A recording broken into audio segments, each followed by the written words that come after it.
Welcome to the Zeem webinar studio. Today, I'm very pleased to have Gerald Bramm of Bramm Research as our guest. We're going to be discussing some highlights of the membership trends survey that Bramm recently did in collaboration with Canadian Society of Association Executives. I found the results illuminating, and I know you will too.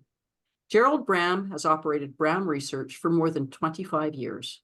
He's worked on hundreds of projects throughout North America and has experience in all types of survey research, from large-scale online surveys to focus groups and individual interviews. Bramm Research conducts studies within vertical and niche markets, primarily with members of professional and business associations. Gerald is a member of the Canadian Society of Association Executives and holds the CAE designation. Welcome, Gerald. Thank you, Aaron. Great to be here. Nice to have you here. I do want to point out to everybody that this membership trends report is available on the CSAE website for purchase. So if the things here interest you, please do consider purchasing it and get all of the information contained in the report. And if anybody would like a copy of the slides are available directly from me as usual. Well, let's get on to the results of the membership trends report, Gerald. In terms of the overall results, I'm pleased to say from a sector perspective that we can see that almost 50% were showing an increased membership during as the respondents to this survey. Do you want to comment on that, Gerald?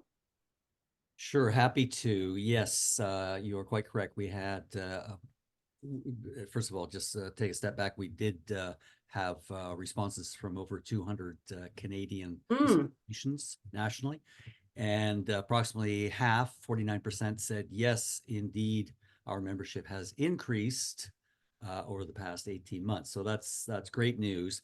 I suspect, I don't have solid evidence to confirm this, but I suspect there might be a bit of a pandemic bounce going on there, but there you go. So just to dig in a little bit, I mean, the increases, there's a higher likelihood that respondents will say their membership has increased if they are professional occupational associations, less likely to be the case amongst trade and industry business associations. Indeed, if we look at the total, 15% saying their membership has decreased in that time period, 25% of the business industry and trade associations are reporting a decrease in their membership. Larger organizations, those with a revenue of over $5 million, appear to be better off than smaller associations in terms of member growth. And the other thing I would say, and we'll come back to this throughout the presentation, is that the biggest correlation with member increases are those organizations that believe that their member value proposition is very compelling or compelling. So it's an interesting correlation. We'll be returning to that. We will be talking as well throughout the presentation about focusing in on those organizations whose membership has increased, particularly those that have increased at a faster rate of 10% or greater, because we can learn lessons from that group. So we'll be zeroing in on them periodically throughout the presentation. That's an interesting point that you make, Gerald, about trade and industry associations. Certainly that is a trend we've been seeing since at least, the 2008-2009 recession. So it appears that if you are running a trade organization, an industry organization, you are going to certainly going to be hoeing a slightly harder row than it would be if it was a professional organization. Right. Well, let's talk about our member recruitment challenges. I noted that the biggest challenge in recruiting new members isn't necessarily a surprise. I guess what we mean by communication and outreach, Gerald, is just finding who those new prospective members might be. Yeah, that's certainly the case. And again, if we look specifically at business, trade, and industry associations, they are, excuse me, more likely to comment on this or bring this up in their discussions. And I think you have to imagine that they are trying to locate, the individual, the decision maker within an organization, who they can speak to, who they can recruit. And that would be, excuse me, challenging.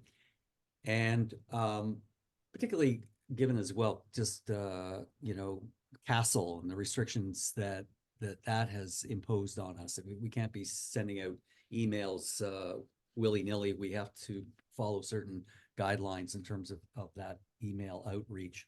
The other thing I would comment on, excuse me here, well, two things really. The value proposition, benefits of membership. I mean, this is a problem that associations face, or we'll see this throughout the report, is proving to members that there is a return on their investment. One of the respondents commented on the fact that their members are very transactional, and want to see a return on investment, need to see value. So that's something that associations are focusing their attention on. I would also point to cost, fees, and price.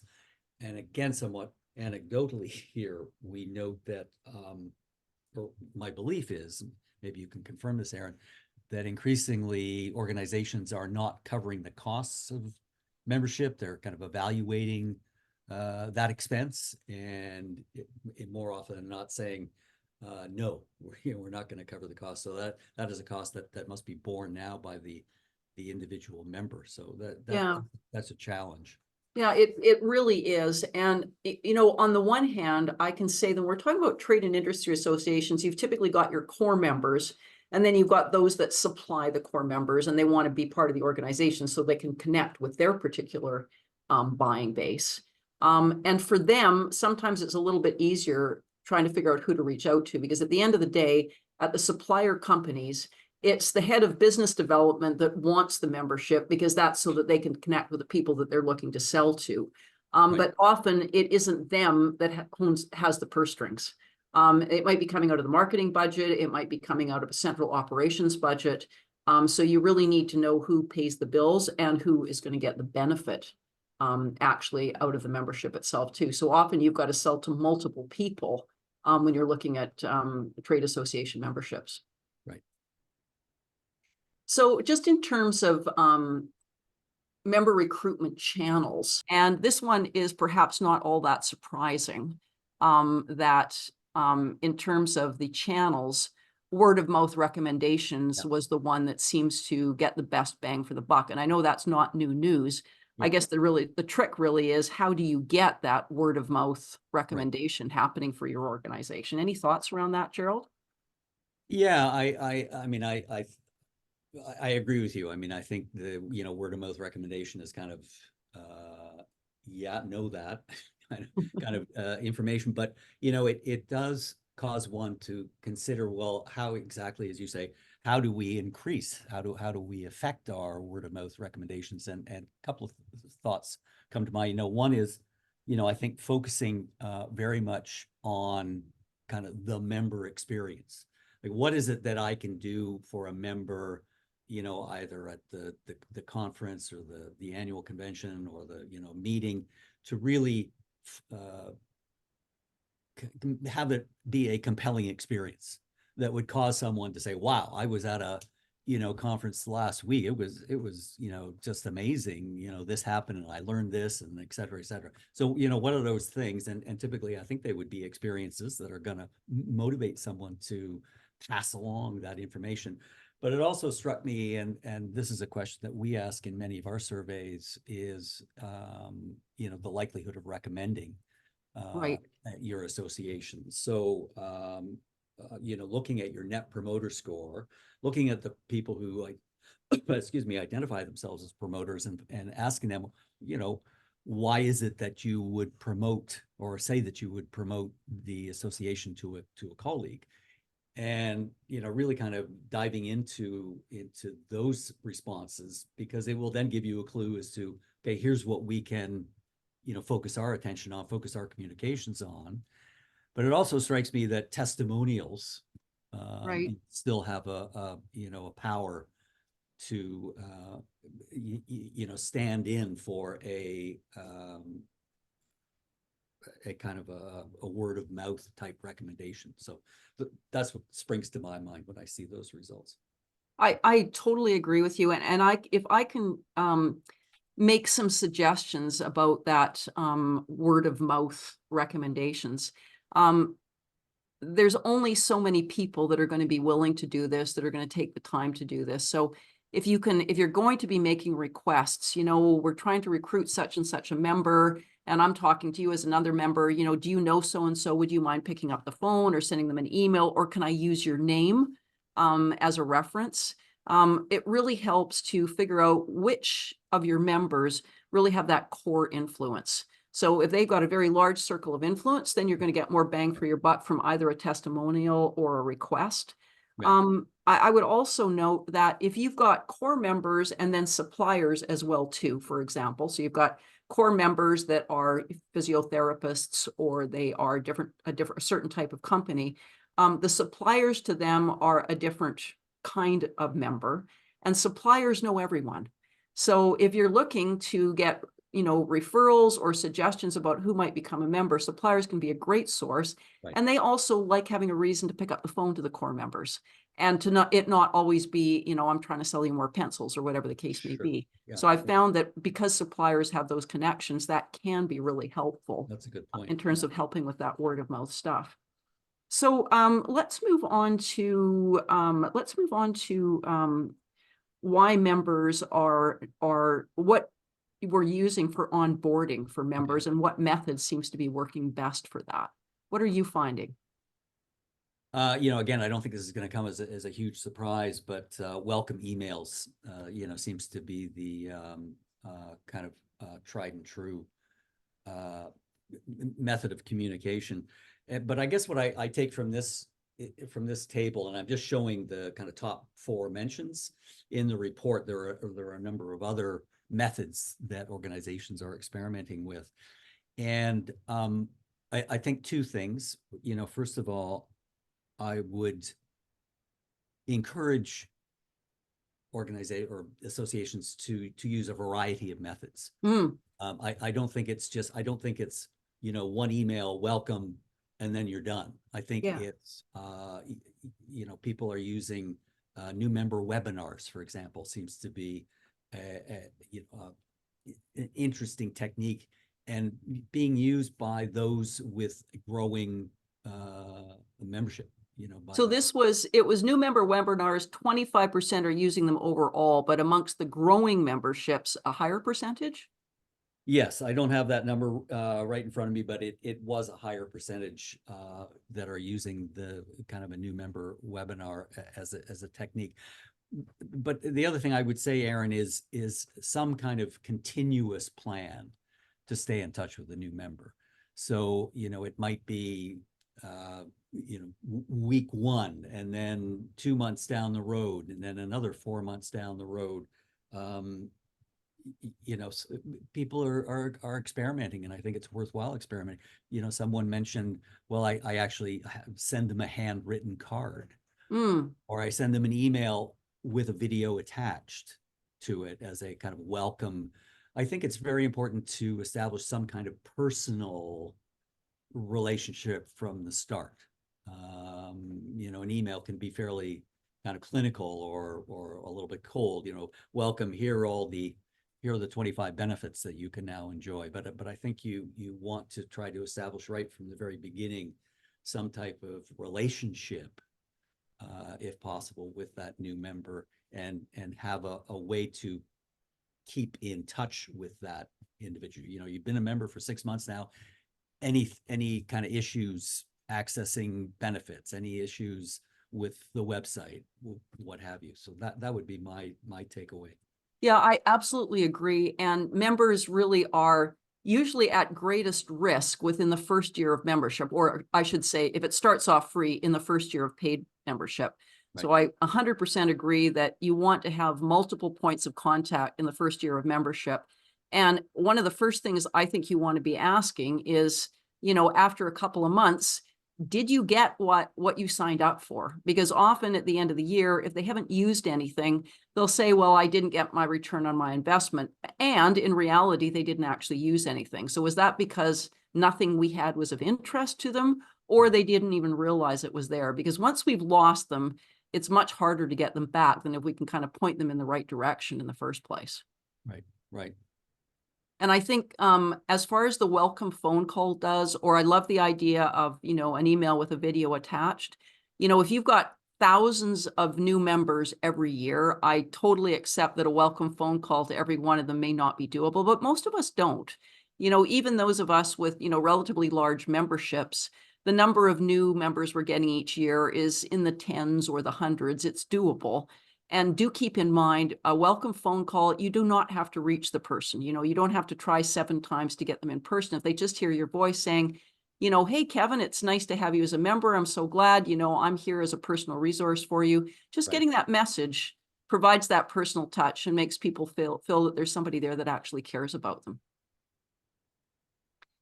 So I want to talk about member retention because I feel as if maybe this isn't an area that we focus on enough, because I often talk to organizations that have a declining membership and it's all about, well, where can we find our new members?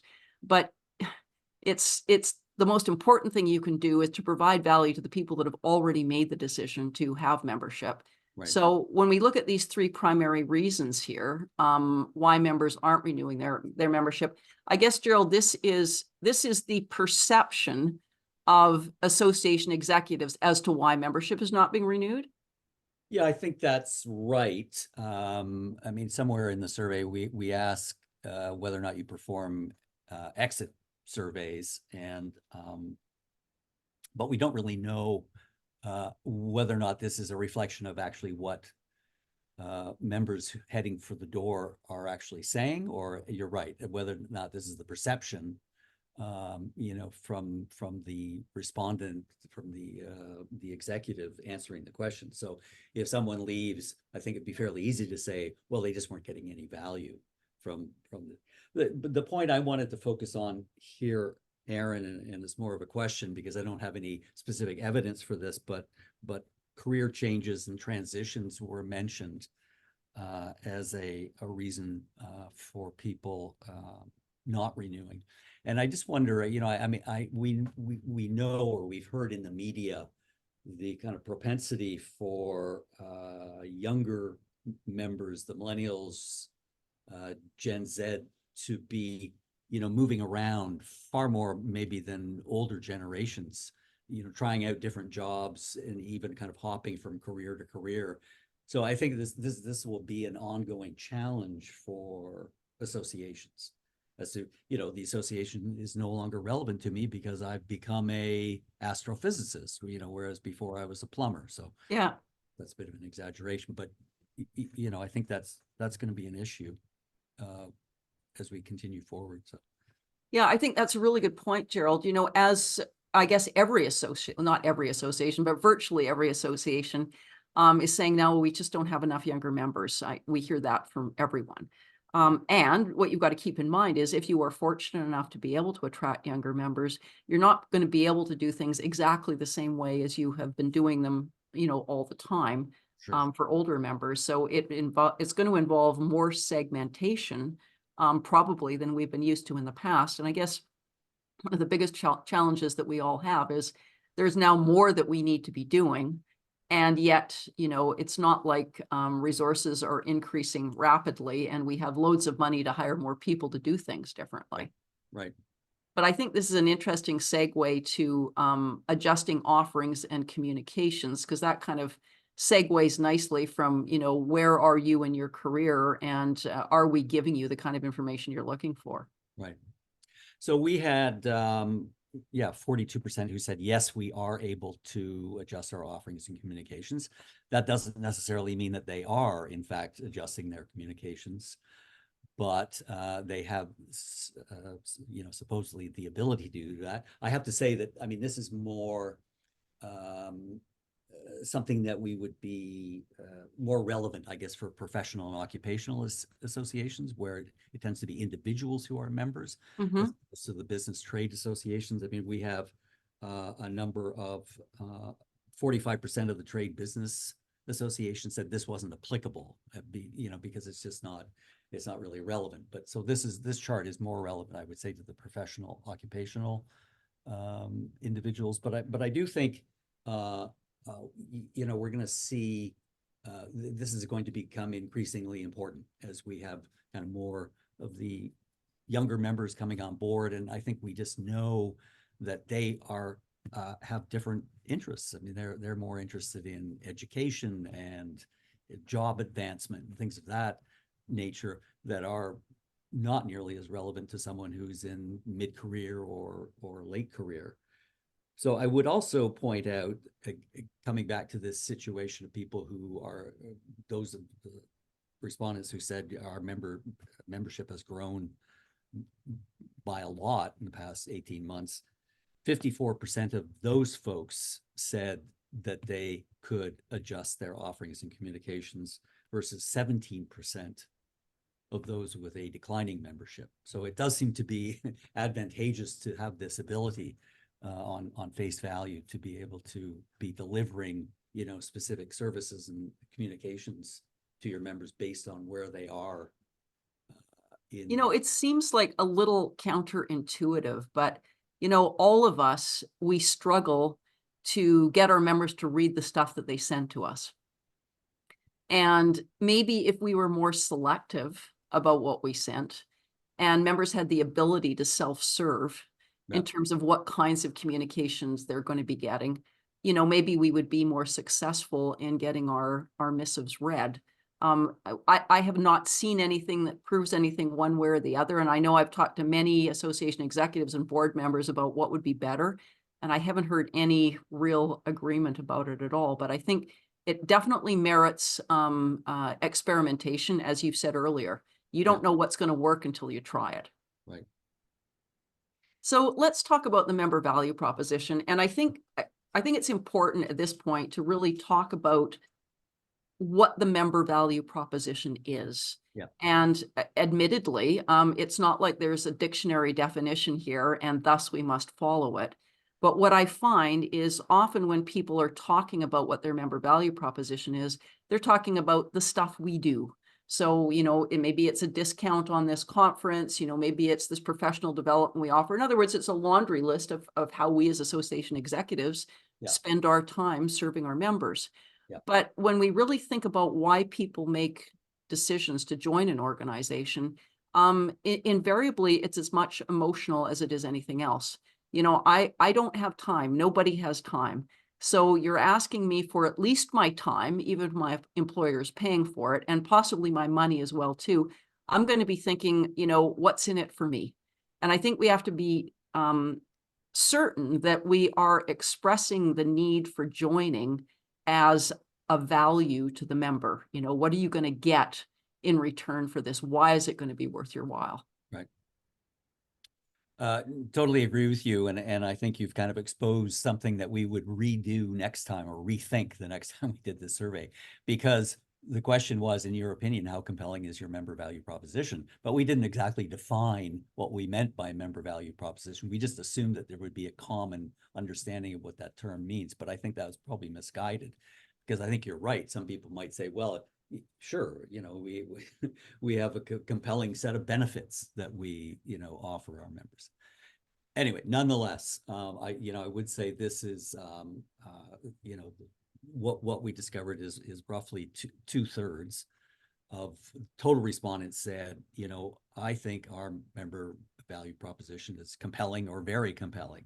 Now, I alluded to this before, but a vast difference between those with a growing membership versus, those with declining membership. So 89% of those in the fastest growing membership category felt that their value proposition was very compelling versus 33% in the declining membership category. So I think that's now, there's a bit of a chicken or egg situation here.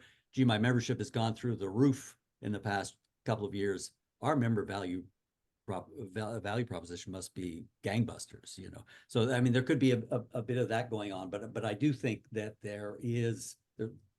I do believe there is a connection there, a correlation between having a strong member value proposition and a growing membership. So I will, yeah, stick to that point. I believe Yeah, that to be the case. absolutely. Yeah. 100%. And I also agree with you that there's going to be bias in your commentary, right? I mean, these are associates and executives that are answering this question. And I think for the most part, as human beings really working hard to deliver value, most of us think we do have a decent value proposition, but at the end of the day, we aren't the ones that are pulling the trigger on, making a decision about Right. that. Right. And touching on what you said earlier about how does one define one's member value proposition, I thought it was interesting when you asked how frequently do you review your member value proposition? Right. And when I look at the answers here, 44% review their member value proposition annually. Right. Now, I'm not really sure how to take this. Do you think this means that we at least look at it annually, which of course we should do, or we look at it annually with the intent of polishing it, changing it? Yeah, Any thoughts? yeah, that's a great question. And again, 2020 hindsight, had we, or going forward, better defining what we mean by member value proposition and better defining what we mean by reviewing, because reviewing could be, well, we take it out of the picture frame and we, blow the dust off and put it back in again. I'm just not sure. Yeah, I mean, are you testing the member value propositions? Do you have anything, mechanism in place to actually ensure that it is still valid and doing what you hope it to do? I just think that given the pace of change that we're all experiencing, the need to be always, or having the member value proposition sort of front and center on a regular basis is crucial, because you can't rely on, what you thought was the member value 5 years ago, because things are, again, changing at such a pace. I think it is something that merits more or less continuous evaluation. Yeah, I think continuous evaluation is a good way of describing it, Gerald. I feel, based on the work that I've done over the last many years, that this is a filter, just like the mission and the vision. Your member value proposition is another filter. And as a filter, it's important that you're looking at those filters when you're making important decisions about programming, about your membership model, when you're putting together a new strategic plan. I certainly don't suggest that you redo your member value proposition and your mission and your vision every time you do a new strategic plan, not at all. Hopefully what you've got has legs on it and it's good for a fair number of years. But I do definitely feel that as a filter, you want to be looking at all of those every time you're putting your strategic plan together and make sure that everybody agrees that what you've got is still relevant and meaningful, because those filters are what we use to make all of our big picture decisions. They're so relevant. Right, right. And I would say, and in the event that I didn't mention this at the top of that slide, Aaron, is that those with the growing membership are doing that review far more frequently than those with a static or unchanged or declining membership. So yeah, and when we all get on the same page about what our member value proposition is, which is going to take time. If I look around at websites for most membership organizations, they don't have a member value statement on it. It's here's all the benefits you're going to get, which is great. I mean, you want people to know that, but have you put it in a framework that they can really understand? Now, obviously, member value proposition is critical, but also member engagement is. If people are lured in to buy membership and then they don't end up getting engaged, we've got a problem. And we all know that if we could find some magical way of measuring member engagement, it would tell us who's at risk, potentially, because they're not as engaged. right. So how are people measuring that? Sure. Well, first of all, just, the big number, we had roughly half of the associations that participated in the survey saying, yes, we track member engagement. And that will be, not surprisingly, more likely the case amongst those with a growing membership. So almost twice as many of those with a growing membership are actually tracking engagement versus those with a declining membership. Oh, that's a big difference. Yeah, yeah. So how are they tracking membership? Some fairly kind of tried and true methods, attendance, participation, email opens, other CRM type data. So nothing, really kind of out of the box.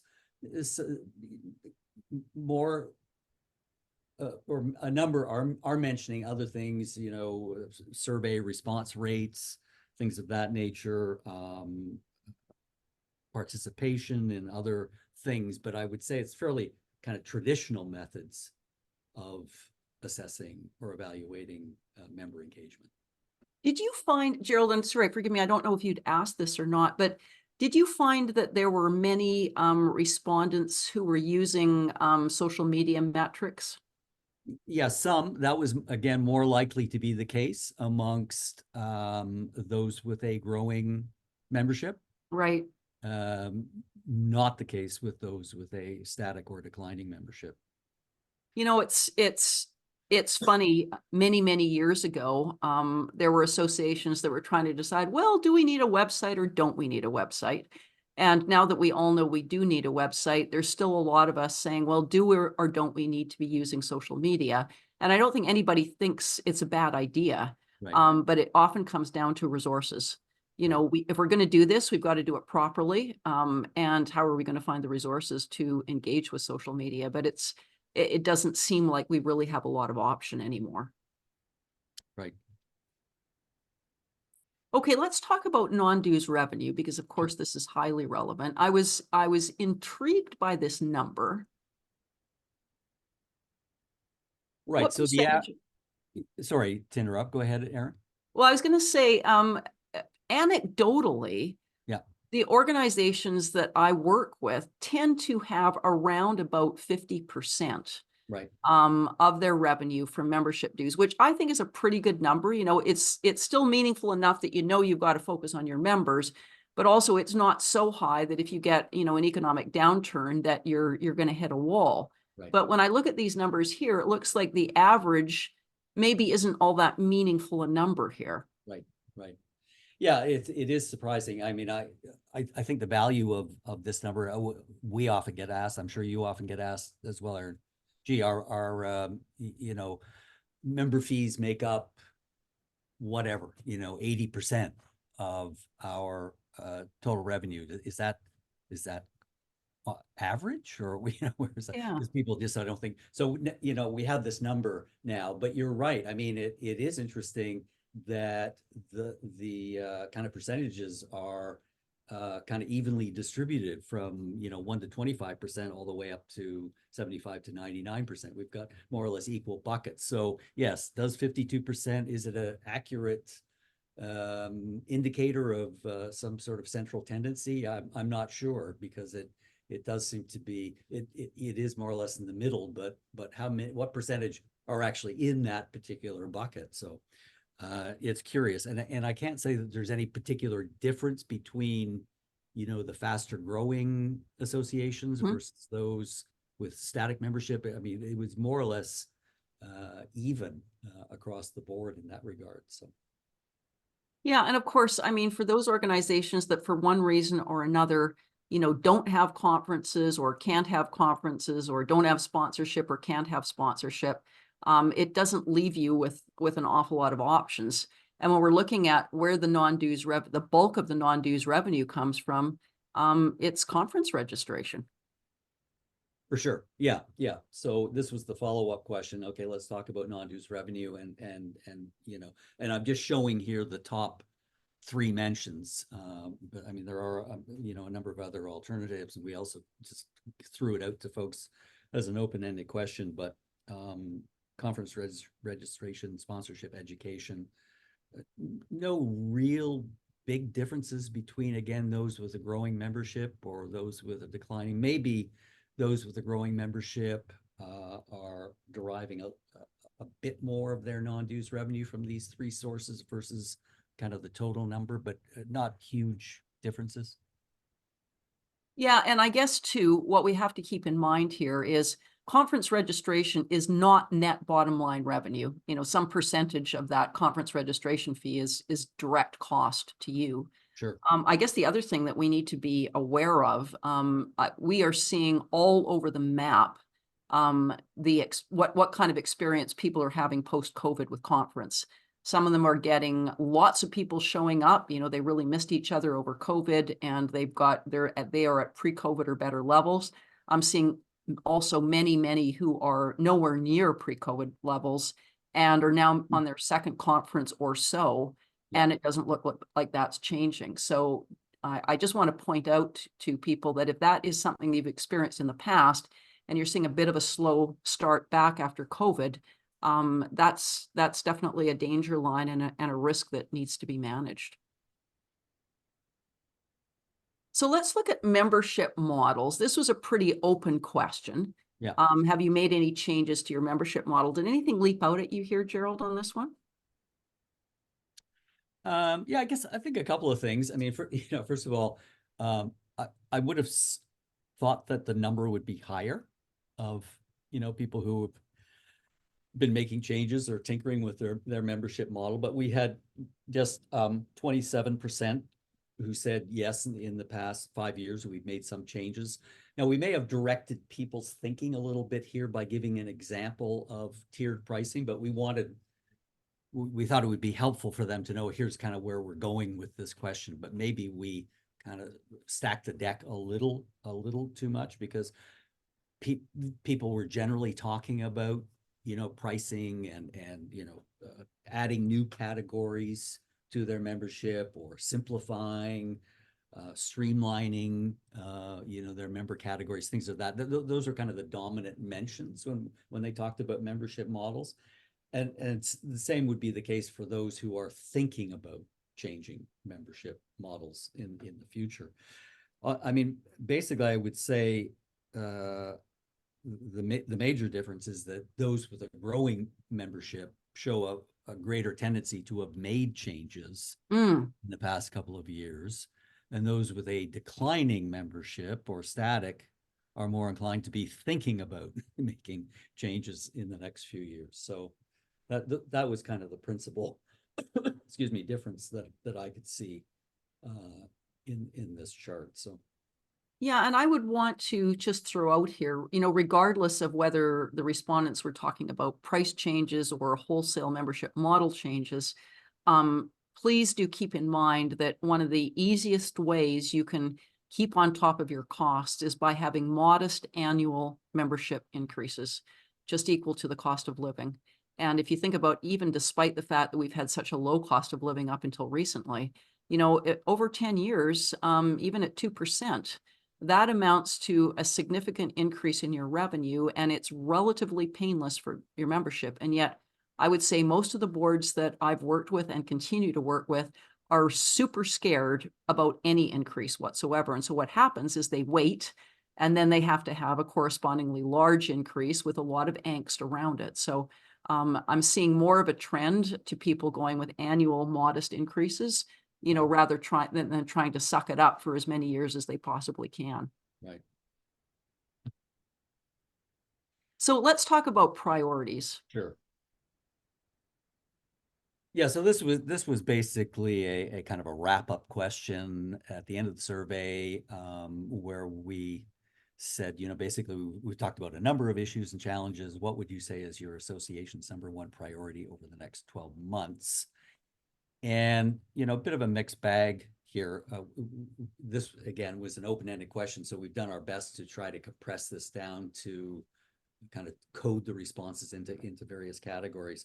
But, value proposition, again, kind of comes back as being something that a lot of associations are focusing their attention on. What is the relevance of membership? What is the return on your investment? Not surprising, member growth, recruitment, particularly a preoccupation of those with a declining membership, as you might expect. You and I talked about this the other day, Aaron, and we thought member retention at 18% was kind of low, because if you're going to do anything, retaining a member is a lot easier than trying to go out and get a new member. So a little surprising that number wasn't higher in terms of being a priority, but. Yeah, that's a really good point, Gerald. And I see this a lot. I'm often working with organizations who have a declining membership and they want to turn that around. But invariably, the first thing, and I think this is just human nature, the first thing that springs to mind is, okay, well, where can we get these new members? Well, first of all, you want to halt the loss. Because if there's an endemic reason for that loss, you want to figure it out now and get that solved before you start bringing new people on and running into the same problem as you've already got. So I do encourage everyone, whether you've got a growing membership or a flat membership or a declining membership retention is super, super important. And don't ever let that go in favor of chasing after new recruits. You want to do that, but make sure that you've got the resources devoted to membership retention. Right. So let's move on to do a quick wrap up here, Gerald. Sure. What do you feel are the key takeaways? Yeah, so I mean, this is a kind of a recap of what we've talked about, but, I was struck by this correlation between growth and kind of perceived value or compelling nature of your member value proposition. So I do think it's key, absolutely crucial to be, looking at your member value proposition, deciding whether or not it's still relevant. Is it effective? Because this does seem to be a very kind of strong path to member growth if you can have a compelling member value proposition. In terms of recruitment, I would say those with a static and declining membership are challenged by outreach. We've talked about reasons why that might be the case, and value, communicating the value of membership. We talked about word of mouth as being a very strong method of recruitment. And, we talked about ways that one might strengthen one's word of mouth campaign. Onboarding, I think just looking beyond emails, what else can you be doing? Because there are a number of methods to establish some sort of personal type of relationship with a new member, and also putting into place some method of continuity in terms of keeping in touch with that person. So having sort of a 1 month, a 3 month, a 6 month plan in place where you're reaching out to a new member. Member retention, we talked about, lack of value. We also touched on the topic of younger members who might be more inclined to be moving around in their career versus what older members would be doing, or what members of earlier generations. Coming again on the member value review, member value proposition review, tracking the importance of tracking engagement, membership models, changes being made amongst the fastest growing associations who might be looking at consolidating tiers, etc. Key takeaways, just re-emphasizing here the attributes of a growing association. New member webinars for onboarding is a technique that you might want to be looking at.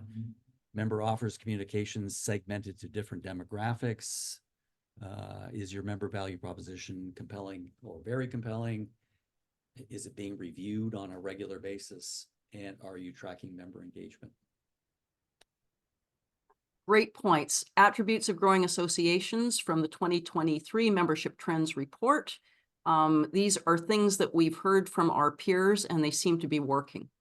Obviously, member value proposition has been a guiding theme throughout this, and making sure that you've got a good, solid member value proposition is really critical. But something you'd like some help with, please reach out to us. We're happy to chat with you. So let's move on to Q&A. Kevin, let's have a look at the questions. Sure. Thank you, Aaron and Gerald. So the first question we have is, do you think that the decline in trade associations could be a cause of, and it seems like this person is asking if it could be caused by either one, price for membership, or two, the advent of the internet as an alternate source of information and education, that sort of thing for people who would have otherwise joined associations. Gerald, do you want to take that and then I'll throw in a few ideas? Sure, Kevin. And so just to confirm, this person is asking specifically about trade business associations, or is this a more general question about associations in general? Trade associations was the term that they used. However, Right. I think this could be broadly applicable to all associations. Right. Well, I think the education piece, I don't think there's any doubt that people are able to access, or the sources of education have increased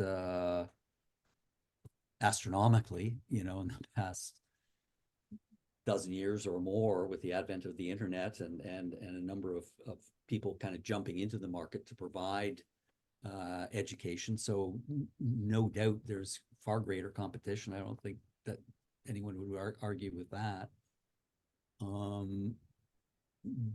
The first point, Kevin, was, what was the other? I heard education, but I don't recall what the first part of the question was. So the first part of the question was price for membership. Price? Mm-hmm.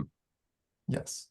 Well, I mean, the only thing I can suggest in that regard is that, as noted in our presentation, it's my sense that fewer and fewer organizations are stepping up to the plate and providing members or helping members with the cost of membership. So I could make the case that, without any real evidence, that might be the case. But Aaron, what are your thoughts? Well, a few things I've noticed. For trade associations, one of the ongoing challenges we've got in Canada is head offices are disappearing in Canada and moving south. Yep. So if you have an American head office, and in the United States they belong to certain organizations that management understands and accepts, sometimes it can be hard to say, well, we need to belong to the Canadian version of this association because the American one isn't giving us the information that we need. Sometimes it's hard to make that pitch and people just give up. There's that consideration. Another consideration is we've definitely seen a trend amongst companies to look at the line item for how much they're spending on organizational fees and either just get rid of it entirely or come back and say, look, you've got to make a case. It's not just going to be automatic that we're going to pay this fee for you. So there's greater scrutiny there. And what I feel is a little bit naive about the idea where we can find this stuff on the internet. Yeah, you can, but who's got the time to do the kind of curating that the association will actually be doing for you? So I think there's a bit of a perception that we all just have all the time in the world to go find something on the internet. And I dare say that with AI making it a little bit easier, there's more for associations to compete with. But by the same token, associations that are using AI well to do an even better job of curating should be able to come out on top with that. Now, forgive me, Kevin, that was a very long-winded answer. What's our next question? No problem at all, Aaron. So our next question is a bit of a logistical one. Does the trend report take into account the size of the association when considering wages? Yeah, I think that may be a reference to the compensation survey. I don't think, Gerald, that this one talked about wages at all, did it? No. Okay, so short answer, no, because that wasn't one of the questions, but it is in the CSAE compensation survey. And yes, it does take into account size of the organization, location of the organization. I think if you don't have that report, it's definitely worth getting. So next question is, are young professionals joining and valuing membership in associations, especially in cases where there's no mandated reason, for example, certification? Right. I'll take the first swing at this, Aaron. I mean, unfortunately, I don't have any particular evidence from this survey to answer that question. I mean, I think, and this is kind of coming at it somewhat obliquely, but I do think the answer can be yes, if you are listening to your younger members and understanding what their needs are and what their challenges are and what keeps them up at night, and whether or not the association can tailor their offerings to help address said challenges. And also, I would just add that the association is so well positioned to offer a sense of community, whereas other options simply don't. I mean, you can't get that sense of community on LinkedIn, or other ways of convening, but you can with an association. So, Aaron. Yeah, I think that's a really good point. And I also want to point out the bleeding obvious, which is, we as human beings are attracted to our own cohort. And if I, at my age, walk into a room and it's 98% 16-year-olds, I'm going to be thinking, geez, I'm not sure there's anything here for me. And by the same token, if I'm 30 and I walk into the room and everyone is, heading for retirement age, I'm going to be asking myself the same question. So as you said earlier, Gerald, to some extent, it is a chicken and egg thing. But when you do have younger members, you really want to be using those younger members to be reaching out to other younger members and being part of a solid cohort that they can feel they belong to. Right.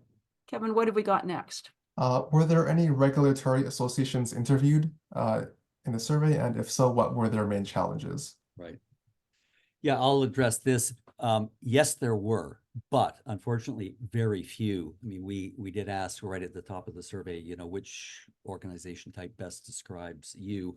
Our primary focus was on the kind of professional and occupational associations and the trade business industry associations. So I think we had in total somewhere in the neighborhood of like 9 regulatory associations who took part, and I just don't feel very confident in taking such a small base and making any grand kind of proclamations about what their challenges are. So that's a really good point. And I want to add anecdotally to that. Regulatory organizations, typically their membership is prescribed. You have no choice but to belong to your college or whatever the regulatory organization is. And so by definition, the membership is to some extent assured as long as people continue to go into that profession. Right. Well, first of all, that is becoming a bit of a problem in some professions. We're not getting enough new people coming into it. The chartered accountancy is a great example of that. But I'm also feeling that regulatory organizations are getting more sensitive to the idea that they really should be delivering value. Their members are cranky about those mandatory fees, and they are becoming more sensitive to making sure that their members have some perceived return on investment. So that is a change that I'm seeing out there in in the regulatory universe. Yeah, and I'll just jump in and having offered the disclaimer of I don't want to say anything about this, given the fact I did look at it, and the only thing, and I'm echoing what Aaron has just said, I did see a few comments around value proposition in terms of a challenge, and also being confused with other organizations as something of a challenge. So that's all I've got. That's all I'm going to say. Kevin, what's our next question? Next question is, from a value proposition point of view, what are the main reasons members of trade/professional associations are citing when they join? So for example, is it cost savings, advocacy, education, etc.? And second half of the question is, which ones are delivering the most value? This wasn't a question that was in this membership trends report, Gerald, was it? Oh, we did ask, and I'm just going from memory here, we did ask respondents, what is the number one reason why you believe members join your organization? And we didn't discuss that today, but it is in the report. And it strikes me, again, just going from my memory, that the perception amongst the respondents was the number one reason is kind of this big term, networking, was sort of, it's to establish a community of people. That was what associations deliver. I think that was primarily, if I recall, more often cited amongst the business industry associations versus the professional.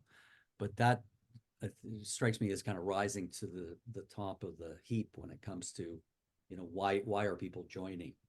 So that's coming from perception. It's not actually coming from members themselves as to why they joined, but that's the perception. Yeah, I don't have that data either, but anecdotally, often, with trade organizations, and I want to be specific about this, but often with trade organizations, their whole raison d'etre is government or stakeholder advocacy. Yeah.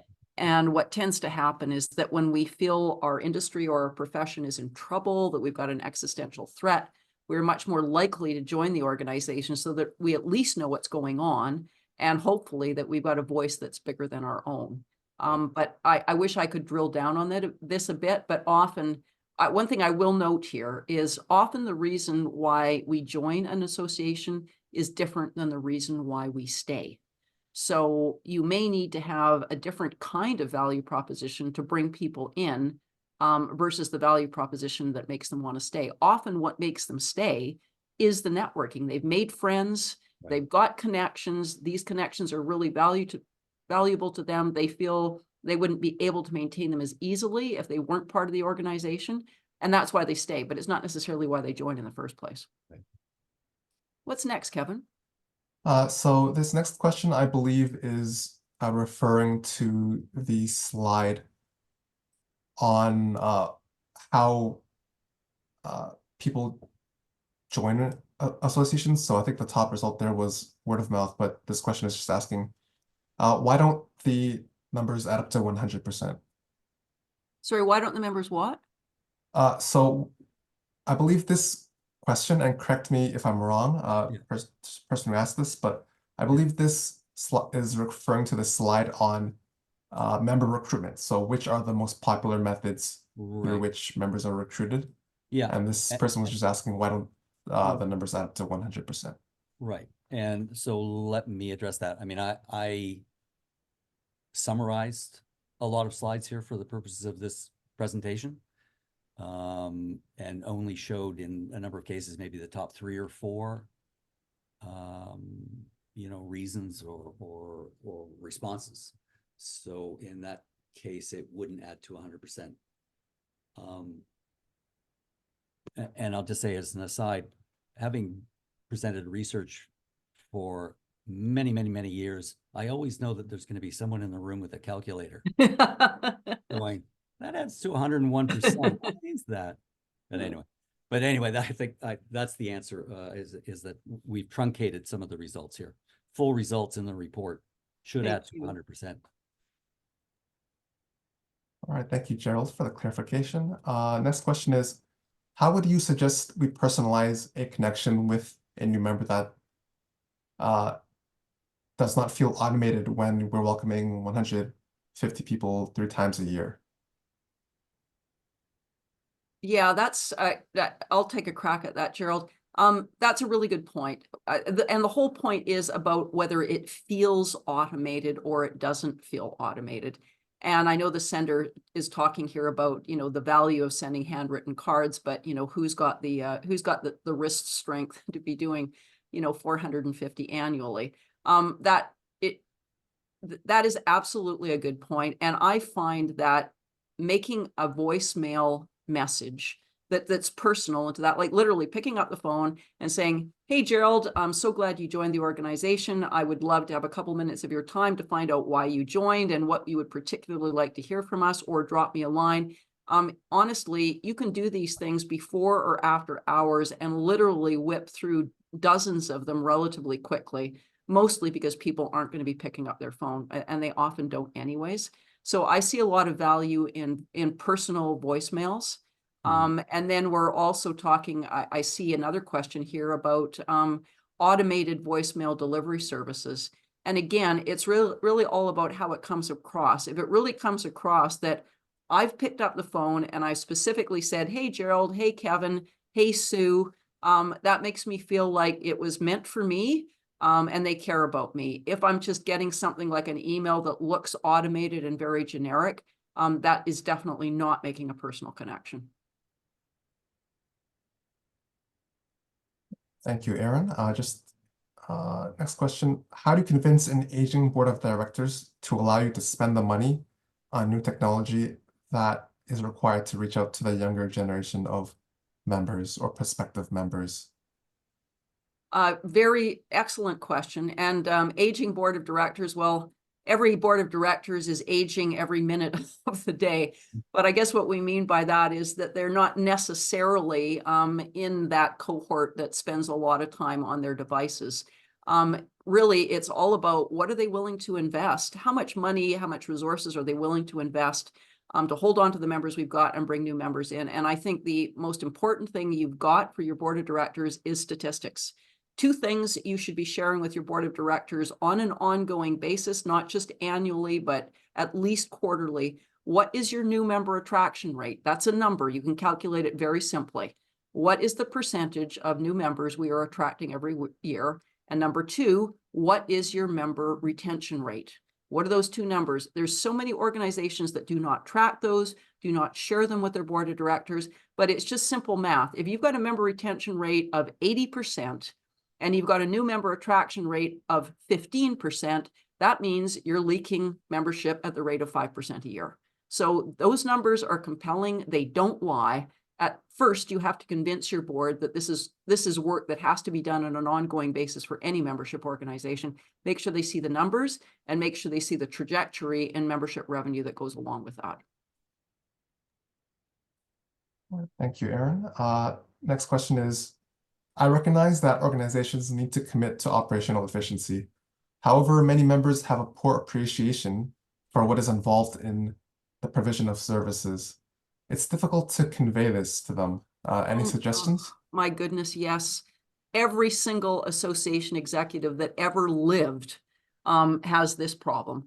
Even with the board of directors, it's kind of like, how does it take you so long to do that? It's because members don't know what we do behind the scenes, nor should they. They shouldn't be seeing what goes on behind the scenes. They should just see it's being done. But it's often very challenging, even with the board of directors.